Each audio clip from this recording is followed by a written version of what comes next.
पुराणों में कथा आती है दुर्गा सप्तशती के अंदर रक्त बीज की, उसकी एक बूंद गिरती थी तो एक असुर तैयार हो जाता था। तो सारी सुविधाएं क्या राक्षसों को ही मिलने वाली है?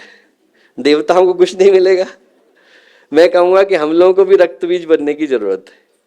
जहां जहां पर हम लोग गिरे वहां पर एक गायत्री परिजन तैयार हो जाए। जिस जगह पर हमारे चरण पड़े वहां पर एक गायत्री परिजन तो तैयार होना ही चाहिए।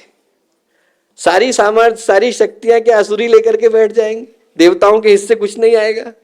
देवताओं को भी रक्त बीज बनने की जरूरत है। पहला तो मन में सौभाग्य को धारण करें कि आज गुरुदेव माता जी समृद्ध कलश के रूप में हम लोगों के साथ जा रहे हैं। दूसरा, जहां जहां पर वो छलके वहां वहां पर हमें रक्त बीज की तरह से छलकना है। गिर गए तो एक नया गायत्री परिवार वहां पर खड़ा हो जाए। जहां पर गिरे वहां पर एक नया गायत्री परिवार खड़ा हो जाना चाहिए। तीसरा, मैं कहूंगा दोस्तों कि गुरुदेव माता जी ने हम लोगों के लिए बड़ा कष्ट उठाया। हम लोग इस सौभाग्य को जानते नहीं। हम लोग छोटे थे, जितने आदरणीय मामा जी यहाँ बैठे हैं सब लोग जानते हैं, कोई सुविधाएं नहीं थी। आज तो हम लोगों के पास सब कुछ है। एक ही साइकिल थी और उसमें भी एप्लीकेशन लगती थी, 3 दिन के बाद नंबर आता था। ऐसी परिस्थितियों में शांति कुंज चला है। हम लोग पहली बार कार्यक्रम में गए, शिमला का कार्यक्रम था और जाने से पहले आज की तरह से मोबाइल वगैरह की परिस्थिति नहीं थी। आप फोन कर लें, फैक्स कर लें, कुछ नहीं था। पहले वो ट्रंक कॉल वाले कॉल चलते थे, वो 403 शांति कुंज का नंबर था, उससे कॉल करते थे। कॉल कर रहे थे, कॉल पे कॉल कर रहे थे और कुछ पता नहीं चल रहा था। लाइन कट गई थी कि शिमला में कार्यक्रम होगा भी कि नहीं है, कुछ नहीं पता था। बिल्कुल अंधकार में हम लोग यहाँ से गए। ये नहीं पता था कि वहां पर कोई कार्यक्रम होएगा भी कि नहीं भी होएगा। जब वहां पहुंचे तो वहां पर राज्यपाल लेने के लिए आए। राजभवन में ले जाकर के ठहराया, उसी कमरे के बगल में ठहराया जहां पर शिमला समझौता हुआ था। ऐतिहासिक कार्यक्रम हुआ, लौट करके आए। मुझे अभी भी याद है, 3 लाइन की बातचीत है, कभी जिंदगी में नहीं भूलता। जिस जगह पर आप लोग वंदनीय माता जी के दर्शन के लिए जाते हैं उसी जगह पर वंदनीय माता जी बैठी थी। जाकर के प्रणाम किया, जैसे ही पैर छुए वैसे ही माता जी ने सिर पर हाथ रखा, बोले लौटा है कि हाँ लौटा है। कार्यक्रम कैसा गया? मैंने कहा माता जी ऐतिहासिक गया।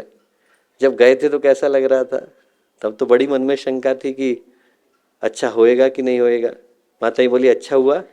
मैंने कहा हाँ। माता जी ने ऊपर हाथ इशारा किया जहाँ गुरुदेव का फोटो लगा है, बोले कभी भूलना नहीं कि किनके कारण अच्छा गया।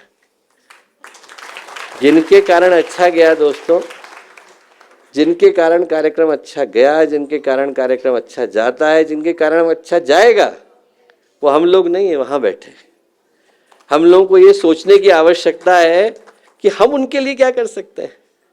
जो आज का दिन है वो यही पुकार लेकर के आया कि जहां कोई परिस्थिति नहीं थी वहां पर गुरुदेव माता जी ने सौभाग्य की रचना करी। हम लोग तो अंतिम रोम तक ऋणी है।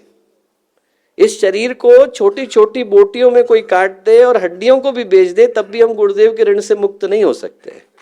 हम लोगों के लिए सौभाग्य है कि हम लोगों के लिए परिस्थितियां आई है और यदि हम उनको घर घर तक पहुंचाते हैं तो हमसे ज्यादा सौभाग्यशाली दूसरा कोई होगा नहीं। आप लोगों के माध्यम से वो ज्योति कलश अमृत कलश में बदले।